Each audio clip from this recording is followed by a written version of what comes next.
Hello बच्चों, आज की इस वीडियो में हम करने वाले हैं क्लास 12 के फिजिक्स के चैप्टर 6 इलेक्ट्रोमैग्नेटिक इंडक्शन को कंप्लीट। यकीन मानिए बच्चों, इतने आसान तरीके से इतने कम टाइम में बिना आपका टाइम पास करे हुए पूरे चैप्टर का कॉन्सेप्ट आपको पूरे यूट्यूब में कहीं पे नहीं मिलेगा। तो चलिए स्टार्ट करते हैं बच्चों। इस पूरे चैप्टर का सबसे पहला टॉपिक है मैग्नेटिक फ्लक्स। तो बच्चों, मैग्नेटिक फ्लक्स होता क्या है? Number of magnetic field lines passing through a given surface normally. किसी भी सरफेस से जितने मैग्नेटिक फील्ड लाइंस पास होते हैं उसका नंबर क्या कहलाता है? Magnetic flux. मैग्नेटिक फ्लक्स का फॉर्मूला क्या होता है? B vector dot area vector. Dot product खोल देंगे तो क्या आ जाएगा? B A cos theta. और थीटा जो होता है वो एंगल होता है मैग्नेटिक फील्ड और एरिया वेक्टर के बीच का। और एरिया वेक्टर का डायरेक्शन किधर होता है? सरफेस के परपेंडिकुलर। मैग्नेटिक फ्लक्स जो है वो स्केलर क्वांटिटी है और इसकी जो एसआई यूनिट होती है वो होती है वेबर, या फिर मैग्नेटिक फ्लक्स की एक और यूनिट हो जाएगी tesla metre square. Magnetic field की यूनिट टेस्ला और एरिया की यूनिट मीटर स्क्वायर। 1 वेबर को हम 10⁸ मैक्सवेल भी बोलते हैं। मैक्सवेल भी एक मैग्नेटिक फ्लक्स की क्या है? यूनिट है। अब देखिए एरिया वेक्टर का डायरेक्शन कैसे लिया जाता है। Concept of area vector. बच्चों, जब आपसे बोले कि एक कॉइल है उसका प्लेन ये दे रखा है, ये प्लेन ऑफ कॉइल है, ये जो लाइन है ये है प्लेन ऑफ कॉइल। जैसे ये कॉइल है, ये इसका हो गया प्लेन ऑफ कॉइल। तो ये प्लेन ऑफ कॉइल है और इसके परपेंडिकुलर क्या होगा? Area vector. तो ये हो गया एरिया वेक्टर जो ए वेक्टर है, ये हो गया एरिया वेक्टर और ये हो गया मैग्नेटिक फील्ड वेक्टर। और मैग्नेटिक फील्ड और प्लेन ऑफ कॉइल के बीच में एंगल सपोज करो 60 दे रखा है। तो जब आप फ्लक्स निकालोगे बी ए कॉस थीटा से, तो इस केस में आप थीटा को 60 मत लेना, क्योंकि ये जो मैग्नेटिक फील्ड है और प्लेन के बीच का एंगल दे रखा है 60 डिग्री। और थीटा किसके बीच का एंगल होता है? मैग्नेटिक फील्ड और एरिया वेक्टर। तो आप गौर से देखिए, जब भी आपको एंगल प्लेन ऑफ कॉइल और मैग्नेटिक फील्ड के बीच का दे रखा हो तो आप क्या करना है? 90 में से माइनस करके लेना। आपको एंगल ये वाला लेना है, तो ये 60 डिग्री है तो ये कितना होगा? 30 डिग्री। आपको एंगल लेना है मैग्नेटिक फील्ड और एरिया वेक्टर के बीच का, तो आपको यहाँ पे क्या लिखना है? बी ए कॉस 30 डिग्री लिखना है। उसके बाद देखिए नेक्स्ट, ऐसा न्यूमेरिकल में लिखा हो if loop is placed normal to the magnetic field. जो कॉइल है या ये लूप है वो मैग्नेटिक फील्ड के नॉर्मल रखा हुआ, यानी कि ये लूप है और ये मैग्नेटिक फील्ड के ऐसे नॉर्मल रखा हुआ, यानी मैग्नेटिक फील्ड का डायरेक्शन ये हो गया, मैग्नेटिक फील्ड का डायरेक्शन ये हो गया, और एरिया का भी डायरेक्शन किधर होता है? सरफेस के परपेंडिकुलर ही होता है। तो इस केस में एरिया भी इसी डायरेक्शन में हो जाएगा।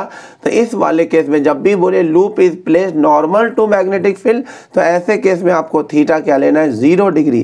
तो इस केस में जो मैग्नेटिक फ्लक्स है वो हो जाएगा बी ए कॉस 0 डिग्री। याद रखिए कॉस 0 क्या होता है? 1, तो ये हो जाएगा बी ए। उसके बाद थर्ड केस देखिए, अगर एरिया बोले कि एक्स वाई प्लेन में रखा हुआ है, तो जब एरिया एक्स वाई प्लेन में रखा होगा तो उसका जो डायरेक्शन होगा, देखिए एक्स वाई प्लेन में है तो डायरेक्शन होगा जेड एक्सिस के अलॉन्ग, यानी के कैप। अगर एरिया रखा होता वाई जेड प्लेन में, अगर वाई जेड प्लेन में एरिया रखा होता तो उसके एरिया का जो डायरेक्शन होता बच्चों, वाई जेड प्लेन है तो वो आई कैप एक्स एक्सिस के अलॉन्ग हो जाता।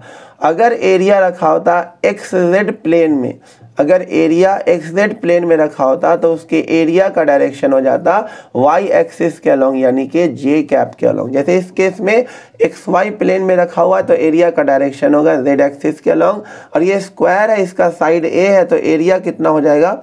ए स्क्वायर। डायरेक्शन क्या हो जाएगा? के कैप। और इलेक्ट्रिक फील्ड कितना दे रखा था? 20 आई कैप। तो इसके बीच में एंगल कितना हो गया? थीटा बन गया 90 डिग्री। थीटा क्योंकि एक्स एक्सिस और जेड एक्सिस के बीच में एंगल कितना होता है? 90। और जब इलेक्ट्रिक फ्लक्स मैग्नेटिक फील्ड और एरिया के बीच में एंगल 90 डिग्री होगा तो फ्लक्स क्या हो जाएगा? 0।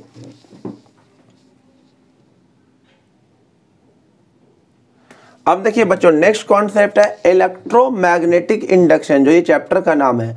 इलेक्ट्रोमैग्नेटिक इंडक्शन ईएमआई क्या होता है बच्चों? जब भी किसी भी कॉइल में से मैग्नेटिक फ्लक्स चेंज होगा उस कॉइल के अंदर ईएमएफ यानी करंट इंड्यूस हो जाएगा। इस फिनोमेना को क्या बोलते हैं? Electromagnetic induction. जब भी किसी कॉइल में से फ्लक्स चेंज होगा उस कॉइल में करंट इंड्यूस हो जाएगा या ईएमएफ इंड्यूस हो जाएगा।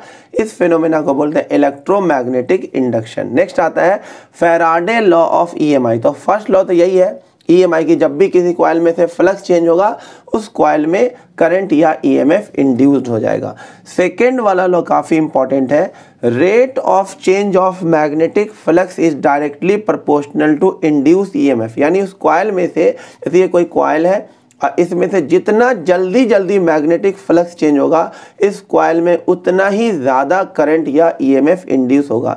तो इंड्यूस ईएमएफ, देखो अगर ईएमएफ का मतलब पोटेंशियल डिफरेंस, अगर पोटेंशियल डिफरेंस क्रिएट हो गया तो बस रेजिस्टेंस से डिवाइड कर दीजिए, क्या आ जाएगा? करंट। तो ईएमएफ है तो करंट है।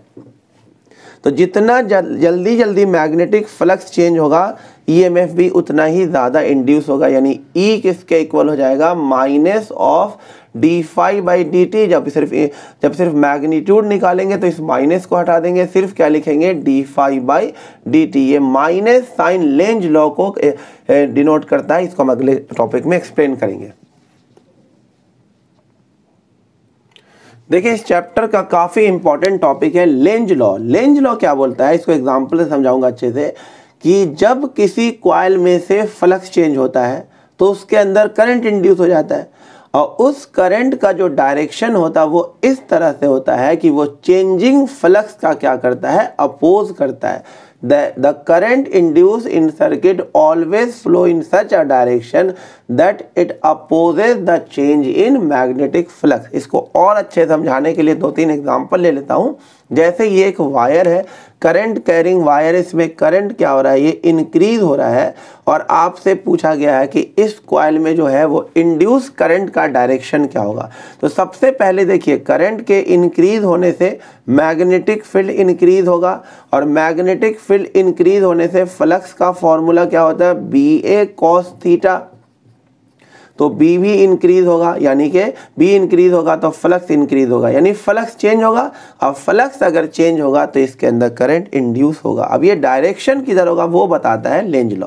तो देखिए ध्यान से, करंट का डायरेक्शन राइट साइड में है तो आपको थंब को ले जाना है करंट की तरफ। तो देखिए हथेली किधर आ रहा है? ऊपर की तरफ, यानी मैग्नेटिक फील्ड का डायरेक्शन है ऊपर की तरफ। तो डॉट मैग्नेटिक फील्ड, ऊपर वाले मैग्नेटिक फील्ड को बोला जाता है डॉट। डॉट मैग्नेटिक फील्ड क्या हो रहा है? इंक्रीज हो रहा है। ऊपर वाला मैग्नेटिक फील्ड इस कॉइल में से इंक्रीज हो रहा है तो कॉइल क्या चाहेगा? उस मैग्नेटिक फील्ड को कम करना। तो ऊपर वाला मैग्नेटिक फील्ड इंक्रीज हो रहा है तो उसको कम करने के लिए कॉइल अपना मैग्नेटिक फील्ड नीचे देगा और अपना मैग्नेटिक फील्ड नीचे देने के लिए कॉइल में करंट जो लाना पड़ेगा वो लाना पड़ेगा क्लॉकवाइज डायरेक्शन में, सो दैट इस कॉइल का जो मैग्नेटिक फील्ड है वो अंदर हो जाए। देखिए अब कॉइल के केस में क्या करते हैं? चारों फिंगर को करंट की तरफ ले जाइए, तो थंब किधर गया? नीचे गया। तो इसका मतलब इस कॉइल का मैग्नेटिक फील्ड किधर हो गया? अंदर। तो डायरेक्शन ऑफ करंट कितना हो गया? क्या हो गया? क्लॉकवाइज। सेम देखिए एक और एग्जाम्पल लिया है, फिर से एक वायर है, इसमें करंट ऊपर की तरफ जा रहा है और इसका करंट क्या हो रहा है? डिक्रीज हो रहा है इस बार। तो अगेन देखिए इसमें ईएमएफ इंड्यूस होगा, इसका डायरेक्शन आपको बताना है। तो सबसे पहले जब ये वायर में करंट ऊपर है तो थंब को करंट की तरफ ले जाइए, तो पाम किधर गया? नीचे, यानी हथेली नीचे गया, यानी इस वायर का जो मैग्नेटिक फील्ड है वो इनवर्ड होगा, यानी क्रॉस मैग्नेटिक फील्ड। क्रॉस का मतलब होता है इनवर्ड मैग्नेटिक फील्ड। और करंट अगर डिक्रीज हो रहा है तो मैग्नेटिक फील्ड भी क्या होगा? डिक्रीज होगा। अब इस केस में देखिए इस कॉइल में से अंदर वाला मैग्नेटिक फील्ड कम हो रहा है तो कॉइल क्या चाहेगा? उस अंदर वाले मैग्नेटिक फील्ड को बढ़ाना। तो अंदर वाले मैग्नेटिक फील्ड को बढ़ाने के लिए कॉइल अपना भी मैग्नेटिक फील्ड उसी डायरेक्शन में देगा। देखिए अगर कुछ मैग्नेटिक फील्ड इधर है और इसे इंक्रीज करना है तो कुछ मैग्नेटिक फील्ड इसी डायरेक्शन में दे दीजिए। अगर इसे डिक्रीज करना है तो कुछ मैग्नेटिक फील्ड ऊपर दे दीजिए, तो ये डिक्रीज हो जाएगा। तो इस केस में इनवर्ड मैग्नेटिक फील्ड डिक्रीज हो रहा है तो कॉइल क्या चाहेगा? उसे इंक्रीज करना। तो कॉइल अपना करंट इस तरह से इंड्यूस करेगा सो दैट उसका मैग्नेटिक फील्ड भी किधर हो? अंदर। तो अगेन इस कॉइल में करंट क्या होगा? एंटी क्लॉकवाइज, सो दैट इस कॉइल का मैग्नेटिक फील्ड भी किधर आ जाए? अंदर की तरफ आ जाए।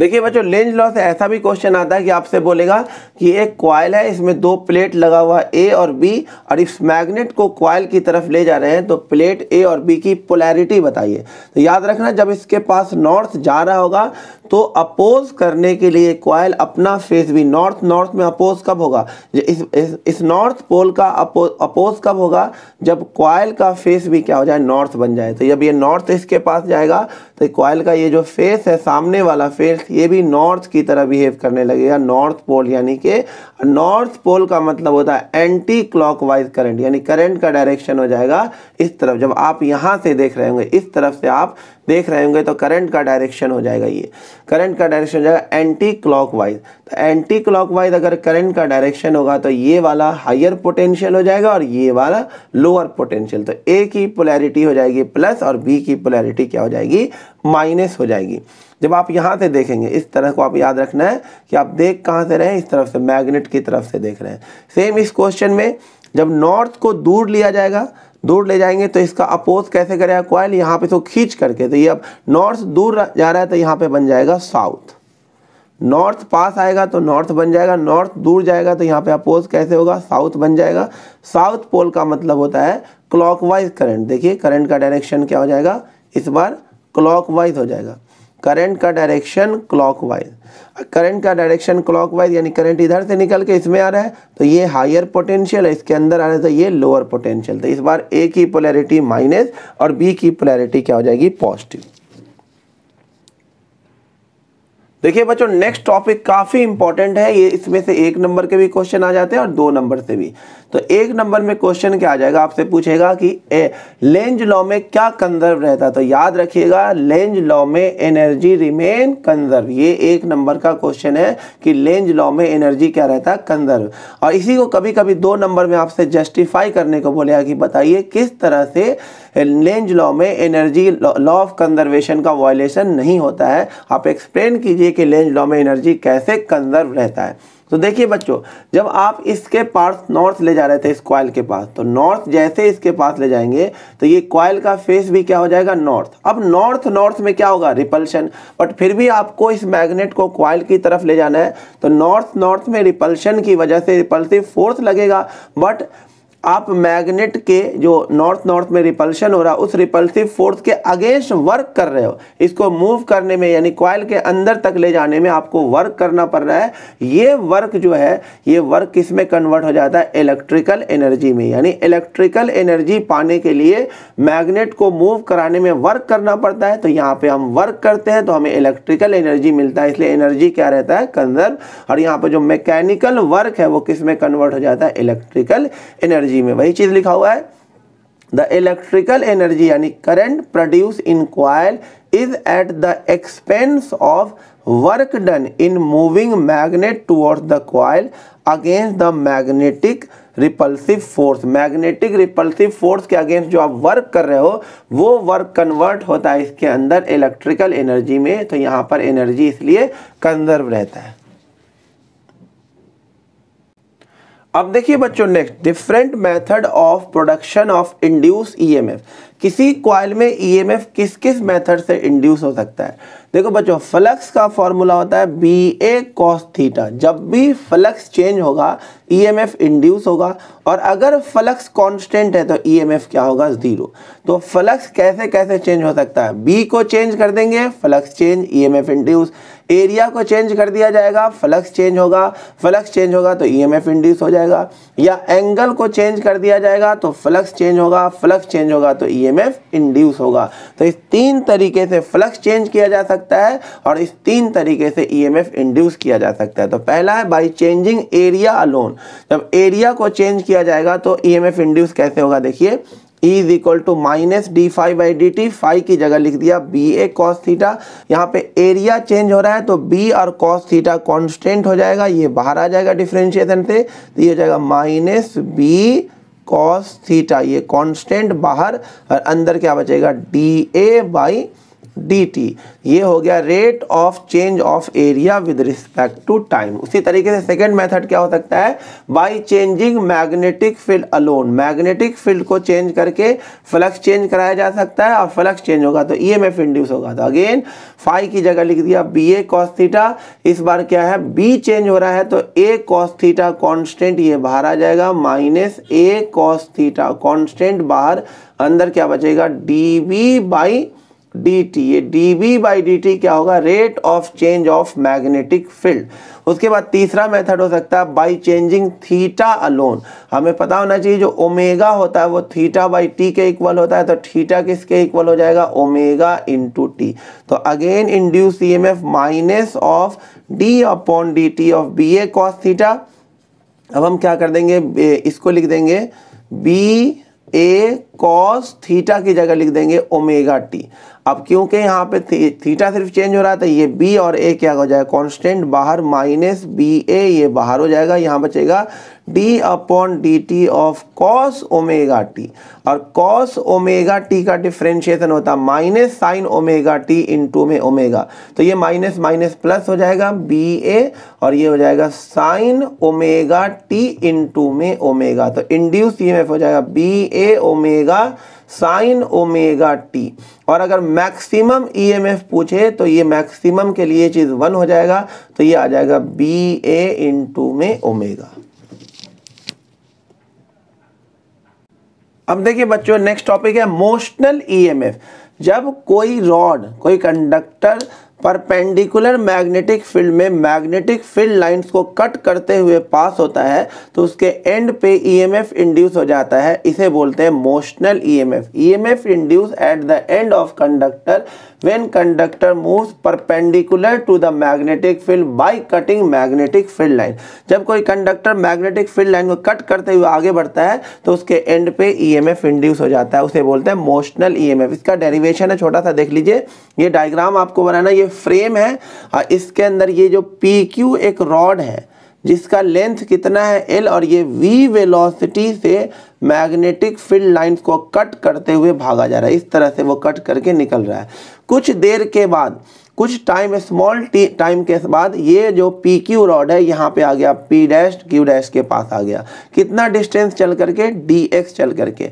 तो आप इस गौर से इस केस में ध्यान से देखिए, यहाँ पर जब PQ इस तरफ था तो एरिया इतना था, और जब ये यहाँ पे आ गया तो एरिया इतना बढ़ गया, यानी एरिया का चेंज हो रहा है यहाँ पे। जैसे जैसे रॉड आगे बढ़ेगा एरिया बढ़ता जाएगा, तो इस केस में जो ईएमएफ इंड्यूस होगा due to change in area. देखो पहले एरिया कम था, जब PQ यहाँ जाएगा तो एरिया क्या हो गया, इंक्रीज। इंड्यूस ईएमएफ का एक ही formula minus d phi by d t, वो लिखा।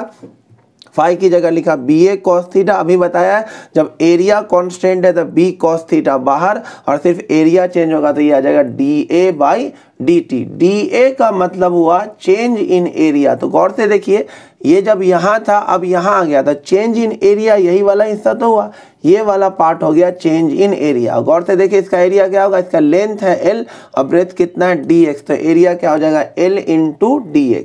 और बच्चों dx बाई dt, ये dA हो गया LdX, और dx बाई dt क्या होता है, वेलोसिटी। और cos यहाँ पे एंगल देखो ध्यान से 180 डिग्री है, क्योंकि मैग्नेटिक फील्ड बोर्ड के अंदर है और एरिया का डायरेक्शन क्या होता है, बोर्ड के ऊपर। तो एंगल हो जाएगा 180, cos 180 माइनस 1। तो मोशनल ईएमएफ का रिजल्ट आपको याद रखना BLV, जहाँ पे B क्या है मैग्नेटिक फील्ड, L है लेंथ, और V क्या वेलोसिटी ऑफ कंडक्टर। देखिए बच्चों नेक्स्ट कॉन्सेप्ट है, ये काफी इंपॉर्टेंट क्वेश्चन के तौर पे आपसे पूछा जाएगा कि एक रॉड है PQ जिसका लेंथ L है, वो V वेलोसिटी से मैग्नेटिक फील्ड को कट करते हुए निकल रहा है, इसका रेजिस्टेंस इस वायर का क्या है R। आपसे ये चार चीज़ें बार बार पूछा जाएगा कि ईएमएफ इंड्यूस इन वायर क्या होगा, ये तो मैंने पीछे ही ड्राइव कर दिया। तो इसमें मोशनल ईएमएफ इंड्यूस होगा कितना, BLV मैग्नेटिक फील्ड लेंथ और उसका वेलोसिटी। फिर पूछा जाएगा इंड्यूस करंट विद डायरेक्शन, तो करंट के लिए क्या करना है, जो इंड्यूस ईएमएफ है उसको रेजिस्टेंस से क्या कर देना, डिवाइड।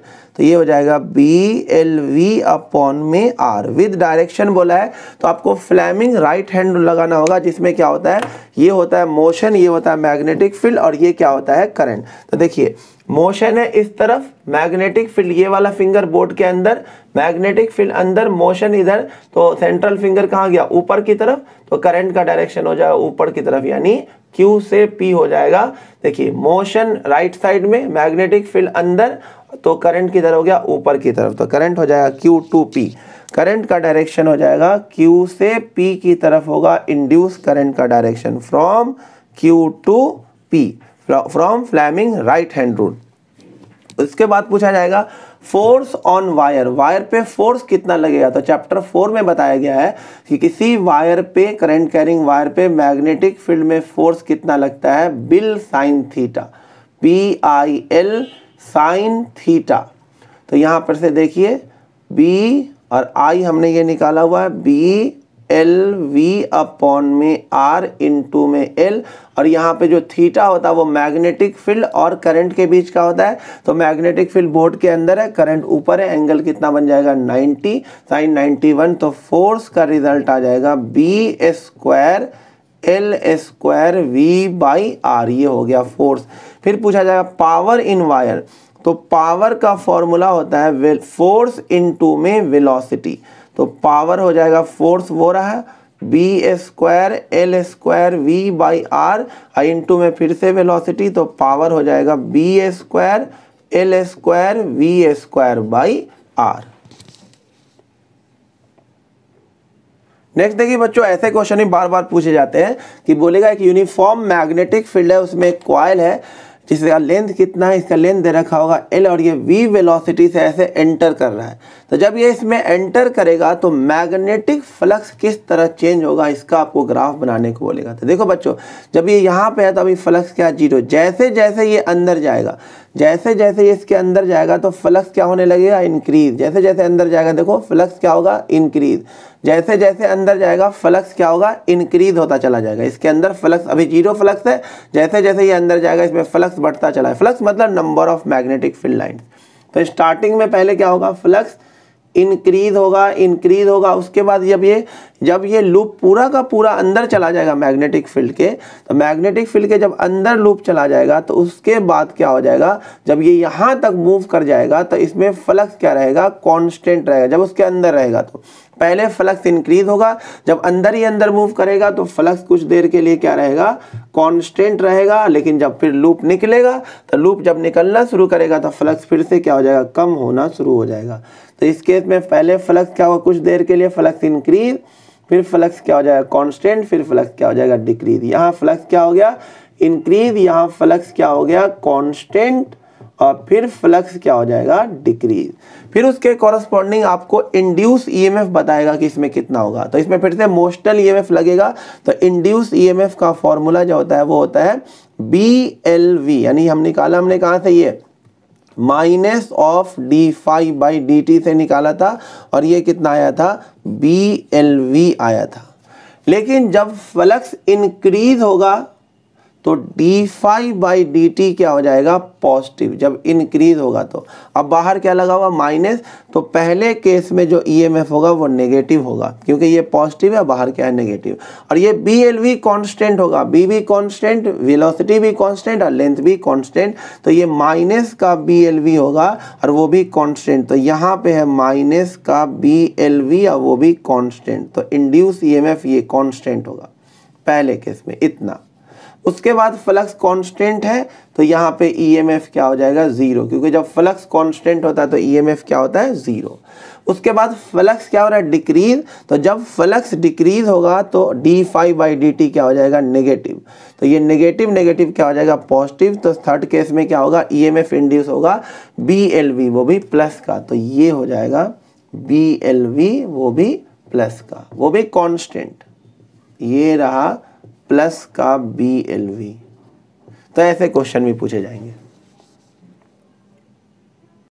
अब देखिए बच्चों, क्या है रोटेशनल ईएमएफ। ये क्या होता है, जब कोई एक रॉड जिसका लेंथ क्या है, L है, और वो एक मैग्नेटिक फील्ड में ओमेगा एंगुलर वेलोसिटी से रोटेट कर रहा है, ऐसे करके रोटेट कर रहा है और उससे मैग्नेटिक फील्ड लाइंस की क्या हो रही है, कटिंग हो रही है। तो उसके एंड पे ईएमएफ इंड्यूस हो जाएगा। इस ईएमएफ को बोलते हैं रोटेशनल ईएमएफ। यानी जब ये रॉड रोटेट करेगा इस तरह से तो मैग्नेटिक फील्ड लाइंस की क्या होगी, कटिंग होगी इस तरह से। तो जब ये मैग्नेटिक फील्ड लाइंस की कटिंग करेगा, ओमेगा वेलोसिटी से ये रोटेट कर रहा है, तो इसके एंड पे क्या हो जाएगा, ईएमएफ इंड्यूस हो जाएगा। इसी ईएमएफ को बोलते हैं rotational EMF. Again induce EMF का एक ही formula minus d phi by d t, phi को लिख दिया बी ए कॉस 180, यहाँ भी बनेगा। एरिया का डायरेक्शन ऊपर, मैग्नेटिक फील्ड अंदर, कॉस 180 -1 तो ये प्लस हो गया, बी बाहर, अंदर बचा D A by d T. तो देखिए एरिया कितना चेंज हुआ। जब ये रॉड यहाँ पे रखा हुआ था, जब यानी मूव करना स्टार्ट नहीं किया था, तो एरिया कितना था, 0। जब ये रॉड पूरा एक कंप्लीट रोटेशन करके आ गया, यानी ऐसे करके स्टार्ट हुआ और ऐसे करके पूरा यहाँ घूम के आ गया, तो पूरा एक सर्कल बना दिया इसने। तो सर्कल का एरिया कितना होता है, पाई एल स्क्वायर, आर की जगह यहाँ पे क्या है, एल। तो एरिया कितना चेंज हुआ, 0 से पूरा पाई आर स्क्वायर। तो चेंज इन एरिया कितना आ गया, only pi L square. Time कितना लगा, जब स्टार्ट था तो टाइम क्या था, 0। जब एक कंप्लीट चक्कर लगा लेगा, जब एक कंप्लीट रेवोल्यूशन हो जाएगा तो टाइम कितना लगेगा, पूरा टाइम पीरियड। तो इंड्यूस ईएमएफ क्या आ जाएगा, बी डी ए की जगह लिख देंगे पाई एल स्क्वायर और टाइम की जगह लिख देंगे टी।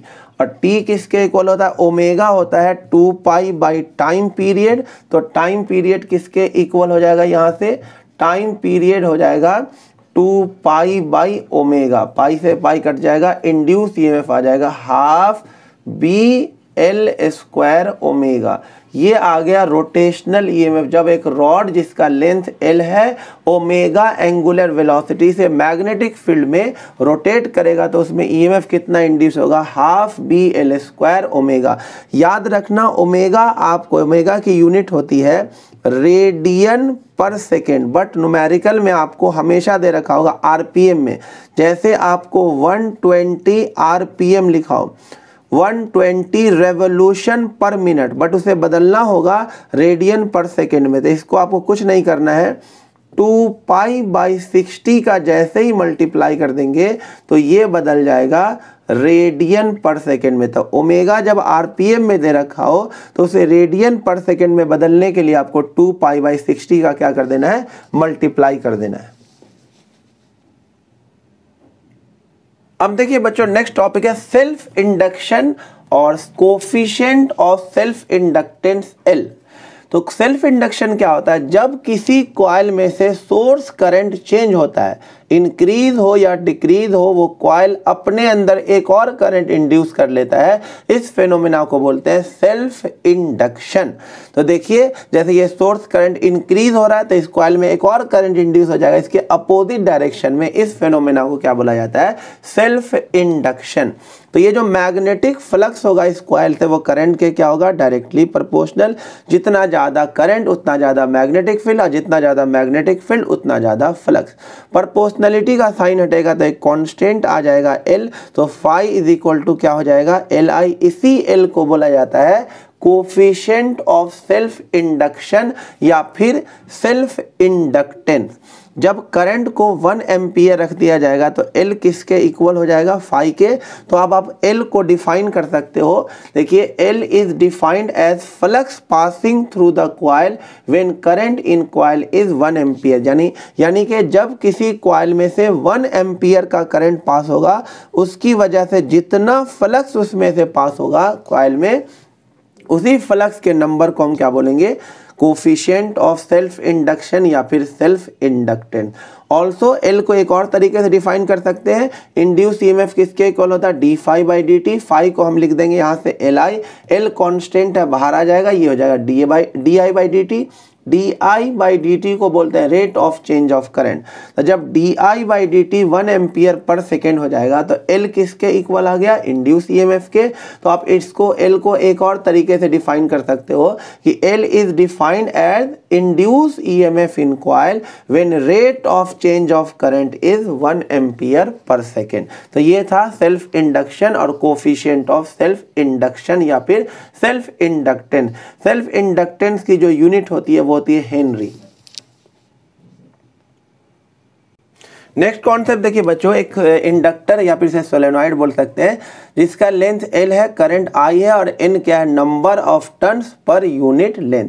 तो magnetic field inside the solenoid या इंडक्टर, याद रखना ये होता है म्यू नॉट NI। यहाँ पे स्मॉल n क्या है, नंबर ऑफ टर्न्स पर यूनिट लेंथ, यानी स्मॉल n को आप लिख सकते हैं टोटल टर्न्स पर यूनिट लेंथ, यानी ये हो जाएगा mu naught capital NI upon में L, ये हो जाएगा। Magnetic field at the end of solenoid, यानी इस एंड पे या इस एंड पे जो होता है मैग्नेटिक फील्ड, इसका आधा हो जाता है, यानी म्यू नॉट NI बाई 2 हो जाएगा। फिर याद क्या रखना है, energy stored in inductor, inductor के अंदर जो एनर्जी स्टोर्ड होता है वो होता है हाफ LI स्क्वायर। L है इसका सेल्फ इंडक्टेंस और I क्या है, करंट।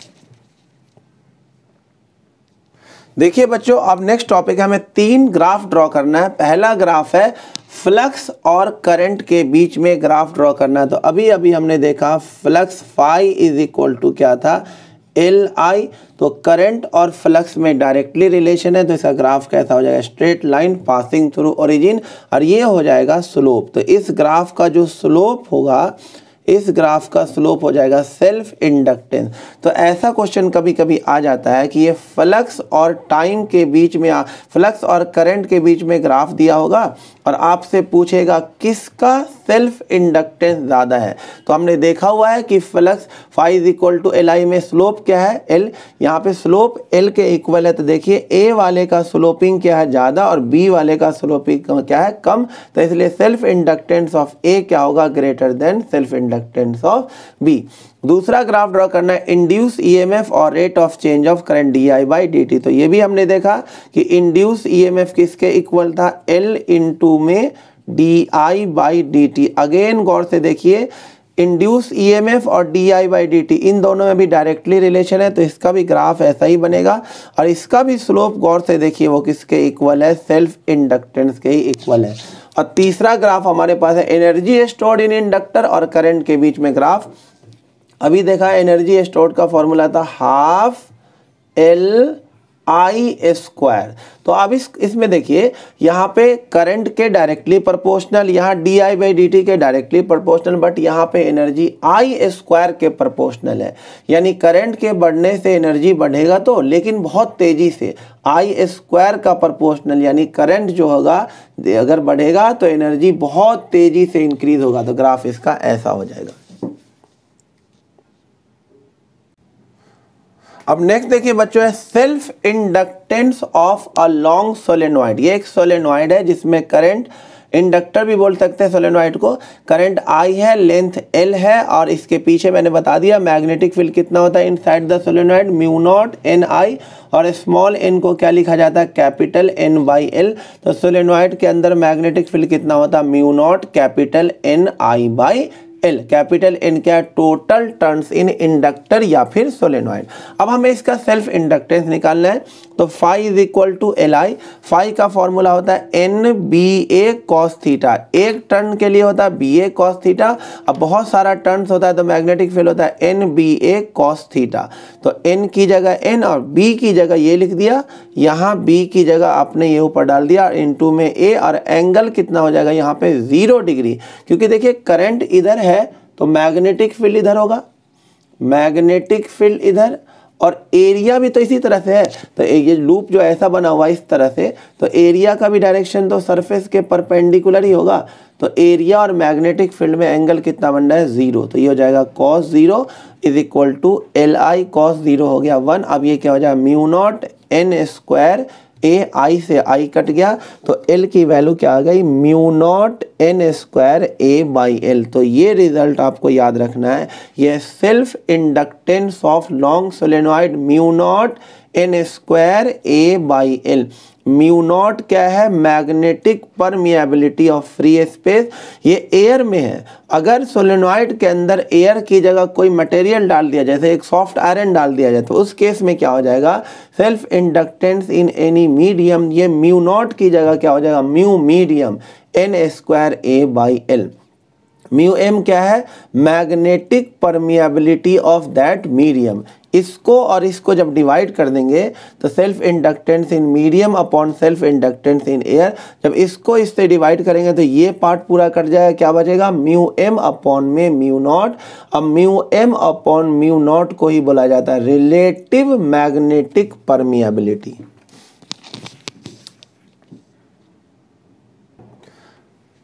अब देखिए बच्चों नेक्स्ट टॉपिक आता है म्यूचुअल इंडक्शन या फिर म्यूचुअल इंडक्टेंस या फिर कोफिशिएंट ऑफ म्यूचुअल इंडक्शन बोलते हैं एम को। म्यूचुअल इंडक्शन क्या होता है, जब प्राइमरी कॉइल में फ्लक्स चेंज हो और सेकेंडरी में ईएमएफ इंड्यूस हो जाए, यानी इस गैल्वेनोमीटर में डिफ्लेक्शन होने लगे, तो इस फेनोमेना को बोला जाता है म्यूचुअल इंडक्शन। यानी whenever flux changes through primary coil and EMF induced in secondary coil, then this phenomena is called mutual induction. Again phi किसके प्रोपोर्शनल होगा, करंट के, जितना ज़्यादा मैग्नेटिक करंट उतना ज़्यादा फ्लक्स। प्रोपोर्शनलिटी का साइन हटेगा तो यहाँ पे एम आ जाएगा, जहाँ पे एम को बोला जाता है म्यूचुअल इंडक्टेंस, है ना।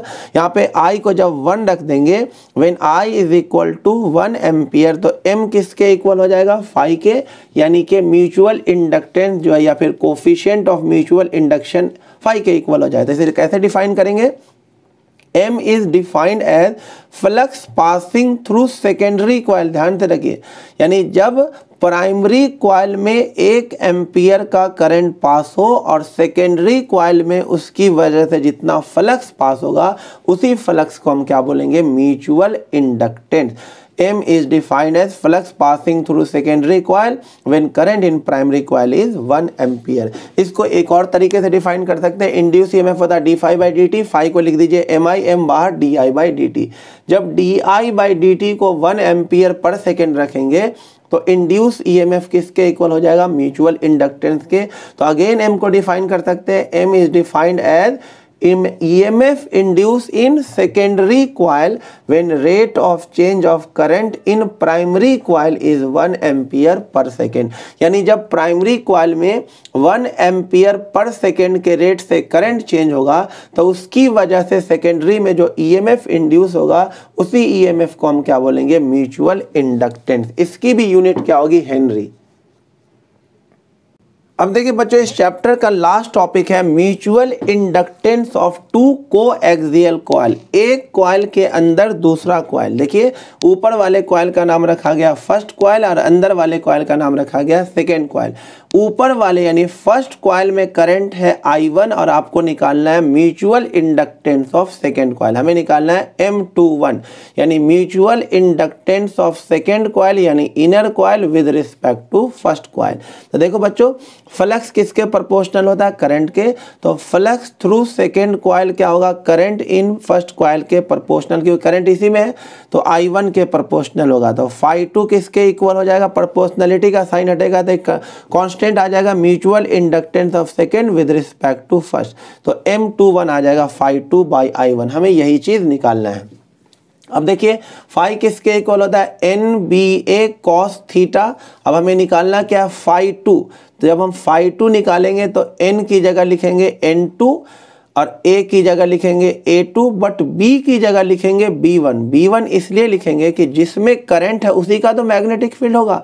तो करंट किस में, फर्स्ट वाले कॉइल में, तो मैग्नेटिक फील्ड भी किसका होगा, फर्स्ट कॉइल का, यानी फर्स्ट सोलेनॉइड का मैग्नेटिक फील्ड। और पीछे बता दिया सोलेनॉइड के अंदर मैग्नेटिक फील्ड कितना होता है, म्यू नॉट NI। तो B1 है तो mu naught N1 I1 into A2 और एंगल 0 भी पीछे कॉन्सेप्ट बता दिया कि एंगल 0 बनेगा। तो cos 0 क्या हो गया, 1। अब N1 को, स्मॉल n को क्या लिखा जाता है, कैपिटल N बाई L। तो ये N1 को लिख दिया कैपिटल N1 बाई L, ये हो गया। अब इसका I1 इसके नीचे आ गया तो φ2 अपॉन में I1 और ये हो गया mu naught N1 into A2 by L और यही आ गया म्यूचुअल इंडक्टेंस। तो mutual inductance of second coil with respect to first coil कितना आ गया, mu naught N1 N2 A2 by L, यही आ जाएगा। सेम इसी तरह से M12 भी mutual inductance of first coil with respect to second coil, ये भी सेम ही आएगा, mu naught N1 N2 A2 by L, ये आ गया बच्चों।